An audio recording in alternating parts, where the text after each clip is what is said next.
बिस्मिल्लाहिर्रहमानिर्रहीम, अस्सलामु अलैकुम। मैं असदुल्ला खान हूँ। ज़रूरत इस बात की है कि पाकिस्तान तहरीक इंसाफ के अंदरूनी इख्तलाफात जल्द अज जल्द ख़त्म हों, और इसके दावे भी किए जा रहे हैं। सुहेल आफरीदी साहब और उनकी टीम ख़ास तौर पर यह दावे कर रही है कि ये इख्तलाफात आपको आइंदा 2-4 रोज़ में ख़त्म होते हुए नज़र आ जाएंगे। बल्कि यहाँ तक दावा किया जा रहा है कि अली अमीन गंडापुर भी हमारे साथ मौजूद होंगे। लेकिन जैसे जैसे ये दावे सामने आ रहे हैं, वैसे वैसे इख्तलाफात कोई ना कोई रूप धार के हमारे सामने आ जाता है। मसलन अगर आज आप देखें, सलमान राजा साहब और जुनैद अकबर साहब आपस में भिड़ गए। जुनैद अकबर सूबाई सदर हैं, सलमान अकरम राजा पार्टी के सेक्रेटरी जनरल हैं, और दोनों आपस में पब्लिकली भिड़ गए। यानी इख्तलाफ हो जाते हैं, उस इख्तलाफ को आप पब्लिक में नहीं लाते, आप उस इख्तलाफ को कहीं पर से पर्दा ही हल कर लेते हैं। लेकिन आज पब्लिकली ऐसा हुआ। मसलन आज सलमान सफदर साहब ने तहरीरी तौर पर जवाब जमा कराना था इस्लामाबाद हाई कोर्ट में, और उसमें सलमान अकरम राजा साहब ने ये ताकीद की पार्टी के जो MNAs हैं, MPs हैं, पार्लियामेंटेरियंस हैं, कि वो इस मौके पर अदालत में इस्लामाबाद हाई कोर्ट में मौजूद हों, ताकि एक माहौल बन सके, या एक थोड़ा सा सलमान सफदर साहब की सपोर्ट के लिए या इमरान खान से इजहार यकजहती के लिए आप इस्लामाबाद हाई कोर्ट में जमा हो। लेकिन जुनैद अकबर साहब जब आए तो उन्होंने इस पर शदीद नाराज़गी का इजहार किया। उन्होंने कहा कि वो सलमान अकरम राजा पर बरहम दिखाई दिया। उन्होंने कहा कि ये कौन सा तरीका है कि रात 12 बजे जब पार्लियामेंटेरियन सो जाते हैं तो हुक्म जारी कर दिया जाता है कि सुबह सब हाई कोर्ट पहुँचें। पार्लियामेंटेरियंस को इस तरह नहीं बुलाया जाता। यानी वो कहते हैं कि अगर आपने बुलाना ही था तो आप वक्त तो मुनासिब दें। रात 12 बजे के बाद आपको ख्याल आता है कि सुबह पार्लियामेंटेरियंस को पहुंचना चाहिए। अब पार्लियामेंटेरियंस की या सुबह कोई मसरूफियत हो सकती है, या चलें मसरूफियत इससे बढ़कर मसरूफियत क्या होगी इमरान खान से बढ़कर, लेकिन फिर भी वो रात को 12 बजे सो जाते हैं, और सो जाते हैं तो उसके बाद आप क्या ऑर्डर जारी कर देते हैं। ये पब्लिकली आकर मीडिया के कैमरों के सामने जुनैद अकबर साहब ने ये बात की, और उस पर जो है वो सलमान राजा साहब भी खफा दिखाई दिए। सलमान राजा साहब ने कहा कि मैंने गिड़गड़ा कर दरख्वास्त की थी कि तमाम पार्लियामेंटेरियंस पहुंचें, लेकिन कोई नहीं आया। कहाँ हैं हमारे दोस्त? 50,000 रुपये तक का फंड मांगा जाता है, वो नहीं देते। यानी शिकवा उन्होंने कर दिया पार्लियामेंटेरियन से कि भाई आपसे फंड मांगा जाता है कि 50,000 रुपये जमा करा दें, आप 50,000 रुपये तक जमा नहीं कराते। और गिड़गिड़ा कर दरख्वास्त की थी कि ये पार्लियामेंटेरियन जो है वो इस्लामाबाद हाईकोर्ट पहुंचे, लेकिन नहीं आए। ये उनका शिकवा था। अब दोनों के शिकवे अपनी जगह हैं। एक का शिकवा यह है कि आपको बुलाया गया और आप नहीं आए, और दूसरे का शिकवा यह है कि भाई ये बुलाने का कौन सा तरीका है कि रात 12:30 बजे के बाद आपने मैसेज कर दिए। अब ये बात आपस में बैठ के की जाती तो अलग बात थी, लेकिन बहरहाल इस पर जो पब्लिक के अंदर ये लड़ाई जो है वो नजर आई। फिर सलमान अकरम राजा ने कहा कि अब मैं लगी लिपटी नहीं रखूंगा, सबको एक्सपोज करूंगा। सलमान अकरम राजा की ये कमज़ोरी बहरहाल ज़रूर है कि वो अपने जज्बात पर काबू नहीं रख पाते और अपनी पार्टी के ख़िलाफ़ ही शुरू हो जाते हैं। एक मरतबा उन्होंने आलिया हमज़ा के ख़िलाफ़ बहुत सख्त ज़बान इस्तेमाल की। एक मरतबा वो बैरिस्टर गौहर पर बरस पड़े मीडिया के सामने। तो सलमान राजा जो हैं वो एक दफ़ा उन्होंने अलीमा खान साहबा के हवाले से भी कुछ बातें की। तो सलमान राजा साहब अपने जज्बात पर काबू नहीं रख पाते। आज उन्होंने सीधा सीधा कह दिया कि मैं कोई लगी लिपटी नहीं रखूँगा और सबको एक्सपोज करूँगा। अब अपनी ही पार्टी के लोगों को जब एक्सपोज करेंगे, बजाय मसला हल करने के, यानी मसला है तो हल करें, हल करने की बजाय आप उसे एक्सपोज करेंगे तो ये पार्टी की सर्विस नहीं होगी, बल्कि पार्टी के ख़िलाफ़ ही आप एक तरफ से एक इख्तलाफ पैदा कर रहे होंगे। फिर उन्होंने कहा कि जो है वो जुनैद अकबर ने सलमान अकरम राजा को कहा सारे मसाइल की जड़ आप हैं। अब ये भी बहुत सख्त जुमला है कि सारे मसाइल की जड़ आप हैं। असल में सलमान राजा साहब के बारे में पार्टी के अंदर ये ख्याल किया जाता है कि ये सियासी आदमी नहीं है और सियासी नौयत के फ़ैसले नहीं करते या ठीक नहीं करते, और इस तरह से, और सियासत यानी सियासी अंदाज में पार्टी को नहीं चलाते। तो ये उनसे भी शिकवा रहता है पार्टी के लोगों को। तो उन्होंने कहा कि जी सारे मसाइल की जड़ तो आप हैं, और सलमान राजा साहब इसका कोई जवाब दिए बगैर चले गए। अब वो चले तो गए, लेकिन ज़ाहिर है दिल में एक बात आ गई, एक लड़ाई आ गई, एक सूरत हाल पैदा हो गई। तो ये पार्टी के अपकमिंग जो प्लान्स हैं उसके लिए अच्छा नहीं है। जहाँ पर इत्तफाक राय दिखना चाहिए, इत्तफाक दिखना चाहिए, वहाँ पर आपकी लड़ाई दिख रही है। हालांकि आप देखें ना, लॉन्ग मार्च के हवाले से जो दावे सुहेल आफरीदी साहब ने पिछले चंद दिन में सहाफ़ियों से मुसलसल मुलाकातें वो कर रहे हैं। मेरी भी उनसे मुलाकात हुई, और भी सहाफ़ी दोस्तों की, एंकर्स पर्सनस की मुलाकातें उनसे हुई हैं। और सहाफ़ियों से मुलाकात में सुहेल आफरीदी साहब ने जो कुछ कहा, मसलन उन्होंने कहा कि 20 लाख लोगों के साथ हम पेशावर से निकलेंगे। 20 लाख लोग, 20 लाख छोड़ 2 लाख भी निकल आए तो ये बहुत बड़ा, यानी एक इम्पैक्टफुल इज्तिमा होगा। लेकिन 20 लाख वो कह रहे हैं तो जाहिर है कोई प्लान करके कह रहे होंगे या हिकमत अमली उसके लिए 20 लाख लोगों के लिए बना रहे होंगे। बहरहाल वो कहते हैं 20 लाख लोगों के साथ पेशावर से निकलेंगे। फिर उन्होंने कहा कि एक उनका जुमला बड़ा पिछले दिनों में ज़ेर बहस रहा, जिसमें उन्होंने कहा था कि हमारा मकसद इमरान खान की रिहाई नहीं है, इमरान खान तक रसाई हासिल करना है इस लॉन्ग मार्च का मकसद। तो इस पर बहुत तनकीद हुई कि आप इमरान खान की रिहाई के लिए तो निकल ही नहीं रहे हैं। तो फिर उनसे सवाल हो गया, उनसे पूछा गया कि आपने ये जुमला कहा है जिसको शहजाद इकबाल साहब ने अपने प्रोग्राम में कोट किया? तो उन्होंने कहा कि नहीं, उन्हें शायद समझने में गलती होगी, मैंने ये नहीं कहा मैं कि रिहाई के लिए लॉन्ग मार्च नहीं है। उन्होंने कहा कि हमारा इमरान खान की रिहाई, रसाई, मुलाकातें, इलाज, इन सब के लिए हमारा ये लॉन्ग मार्च हो रहा है। तो उन्होंने इसकी वजाहत की। अब ज़ाहिर है शहजाद इकबाल साहब इसका बता सकते हैं कि उन्होंने क्या कहा और इन्होंने क्या समझा, या वाकई वही रिपोर्ट किया जो सोहेल अफरीदी ने कहा था और बाद में अपना मौक़िफ़ बदला। बहरहाल ये उन्होंने वजाहत अब कर दी है इसकी कि ऐसी कोई बात नहीं है। फिर उन्होंने कहा कि अदालतों ने नहीं सुना, हुकूमत ने नहीं सुना, अब हमारे पास लॉन्ग मार्च के अलावा ऑप्शन क्या बचा है? वो कहते हैं मैं 1 साल से जद्दोजहद कर रहा हूँ, अदालतों में जा रहा हूँ, हर फोरम पे गया हूँ, सुप्रीम कोर्ट में भी गया हूँ, हाई कोर्ट में भी गया हूँ, हुकूमत के पास भी गया हूँ, वज़ीर आज़म से डायरेक्ट बात भी की है, हर फोरम इस्तेमाल करके देख लिया, कानूनी तरीके से हमारी कोई सुनवाई ही नहीं हो रही। तो बताइए फिर हमारे पास क्या रास्ता है? ज़ाहिर है जब एक बंदे को आपने हर तरह से एक बंदे ने अपनी एफर्ट्स कर ली हैं जो आईन और कानून के दायरे में रहकर कर सकता है, अगरचे ये जो एहतजाज है पूरा हमने एहतजाज भी आईन और कानून के दायरे में है, ये भी आईन और कानून के दायरे से बाहर नहीं है, लेकिन वो कहते हैं कि जी आपने मेरे पास लॉन्ग मार्च के सिवा ऑप्शन छोड़ा क्या है, तो इसलिए अब हम लॉन्ग मार्च ही करेंगे।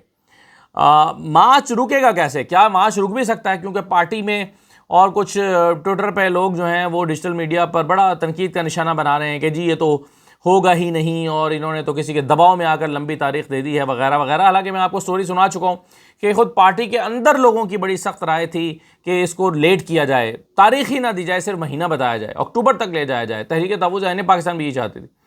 सोहेल अफरीदी साहब ने और जुनैद अकबर ने, कुछ लोगों ने इसको लड़ झगड़ के जो है वो डेट अनाउंस की है। अब वो थोड़ा सा 2 हफ्ते आगे चली गई है। इस पर मैं बात ज़्यादा दोहराऊंगा नहीं क्योंकि पहले मैं बात कर चुका हूँ। लेकिन चलिए, अब एक सवाल ये और था कि जी ये लॉन्ग मार्च तो होगा ही नहीं। तो फिर पूछा गया कि भाई कोई ऐसी चीज़ भी हो सकती है कि लॉन्ग मार्च ना हो? तो सोहेल अफरीदी साहब ने कहा कि लॉन्ग मार्च सिर्फ एक सूरत में रुक सकता है। और ये खुद मैंने सवाल किया था उनसे, मैंने उनसे पूछा कि अगर कोई जाता है मुलाकात करने के लिए, जो है वो हुकूमत या इंतज़ामिया अपनी मर्ज़ी से किसी बंदे को मिलवा देती है और वो जाके कहता है, खान से मिल के आके कहता है कि खान ने कहा है लॉन्ग मार्च ना करो, तो फिर आप क्या करेंगे? खान का तो पैगाम आ जाएगा आपको, फिर तो आप कह देंगे कि जी खान का हमें पैगाम आ गया, अब हम लॉन्ग मार्च नहीं कर रहे। तो उन्होंने कहा कि जी ये मुमकिन नहीं है, हम सिर्फ उस सूरत में अपना लॉन्ग मार्च ख़त्म करेंगे अगर इमरान खान की बहनें उनसे मिलें और बहनें आकर कहें कि इमरान खान ने लॉन्ग मार्च करने से मना कर दिया। सिर्फ उस सूरत में लॉन्ग मार्च कैंसिल किया जाएगा, अदरवाइज किसी सूरत लॉन्ग मार्च कैंसिल नहीं होगा, चाहे कोई भी आगे हमें कहता रहे कि इमरान खान ने यह पैगाम दिया। ये कैटेगोरिकली उन्होंने मुझे कहा, मैंने उनसे सवाल किया था सोहेल अफरीदी साहब से कि लॉन्ग मार्च ख़त्म भी तो कर सकते हैं आप अगर इमरान खान का पैगाम आ जाए। उन्होंने कहा कि बहनें मिले और बहनें कहें आकर के इमरान खान ने पैगाम भेजा है कि लॉन्ग मार्च ना करो, तो हम लॉन्ग मार्च को ख़त्म करेंगे। ये उन्होंने वाज़ेह तौर पर जो है वो मुझे बताया। तो इसलिए लॉन्ग मार्च के हवाले से तो अभी तक पीटीआई बड़ी इस पर तैयार है। शफी जान साहब जो हैं वो जो बातें कह रहे हैं, ज़ाहिर है वो भी हुकूमत की जो केपी की लीडरशिप है उनकी नुमाइंदगी एक तरह से कर रहे होते हैं। शफी जान साहब ने कहा कि तहरीक तहफ़्फ़ुज़ आईन पाकिस्तान भी 27 सितंबर के लॉन्ग मार्च में शामिल होगी। ये अच्छी बात है, लेकिन शफी जान साहब को ये चाहिए और पीटीआई को चाहिए कि तहरीक तहफ़्फ़ुज़ आईन पाकिस्तान की क़यादत से एक स्टेटमेंट ज़रूर जारी करा दें। अगर वो स्टेटमेंट जारी कर देंगे तो ये वजाहतें शफी जान साहब को नहीं करनी पड़ेंगी, फिर स्टेटमेंट आ जाएगी, बस बात ख़त्म, पता चल जाएगा कि तहरीक तहफ़्फ़ुज़ आईन पाकिस्तान साथ है। अदरवाइज़ ये डाउट्स तो रहेंगे और ऐसा लगेगा कि तहरीक तहफ़्फ़ुज़ आईन पाकिस्तान विकेट के दोनों तरफ खेल रही है। उन्होंने ये दावा भी किया जो बड़ा हैरान कुन है, उन्होंने कहा कि जी अली अमीन गंडापुर भी लॉन्ग मार्च में साथ होंगे। हाँ, ये अब यानी उनके साथ होने का मतलब है कि उनका पूरा ग्रुप साथ होगा। अली अमीन गंडापुर ज़ाती तौर पर तो होंगे तो क्या होगा, लेकिन वो कहते हैं कि जी अली अमीन गंडापुर के साथ होने का मतलब जो मैं समझाऊँ कि उनका पूरा ग्रुप साथ होगा।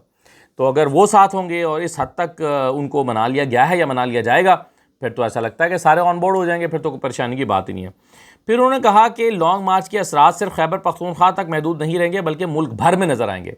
यानी ये सिर्फ एक सूबे की एक्टिविटी नहीं है, मुल्क भर में आपको नज़र आएगा कि ये क्या हो रहा है।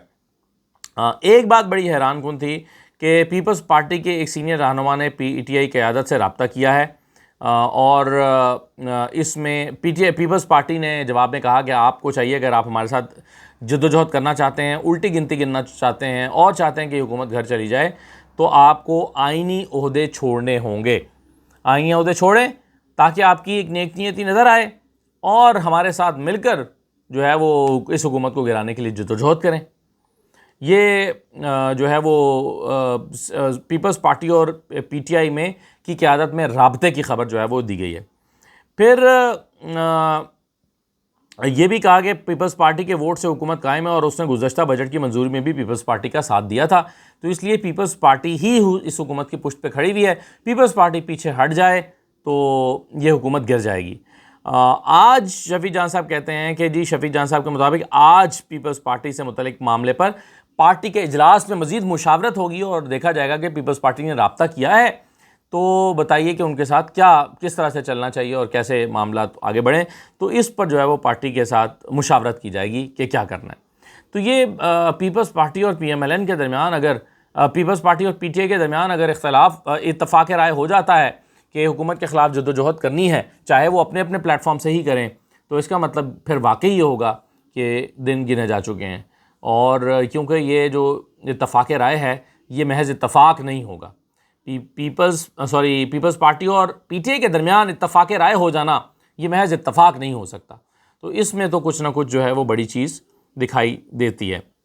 अच्छा जनाब, दो बातें एक राना सनाउल्लाह साहब ने की और एक कैप्टन सफदर साहब ने की, जिसे मैं कहूँगा जिसको मैंने कहा थंबनेल में भी, खुद फरेबी और ख़ुद नुमाई।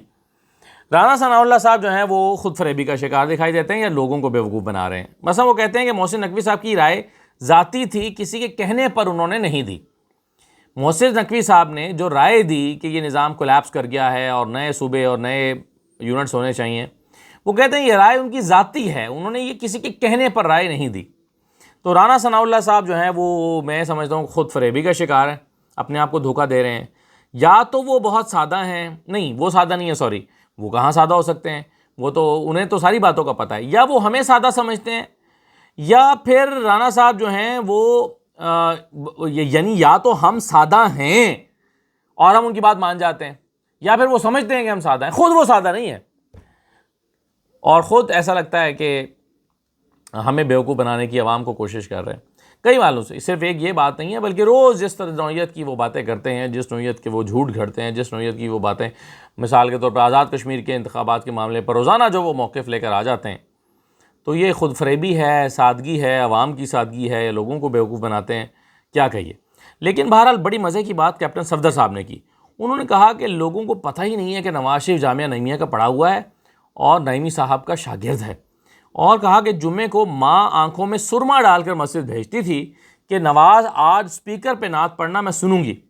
तो उन्होंने कहा कि ये इस नौयत का ख़ानदान है कि मस्जिदों में नाते पढ़ने वाला, जामिया नईमिया से फ़ारिग़ुत तहसील मौलाना नईमी साहब जो हैं उनका शागिर्द, और मस्जिद में आंखों में सुरमा डाल के माँ मस्जिद भेजती थी कि जुमा पढ़ के जा रहे हो तो वहाँ पर जाके नात पढ़ना स्पीकर पे, तो मैं सुनूंगी। तो वैसे तो खैर हमारी माँ भी यही किया करती थी, लेकिन और हम भी मस्जिद में जाके जुम्मे को बड़े शौक़ से 11-12 बजे चले जाते थे बचपन में, और जाके लाउड स्पीकर पे नाते पढ़ा करते थे कि, और घर में फिर आके पूछते थे हर एक से, सुना फिर मेरी नात, सुनी मेरी नात।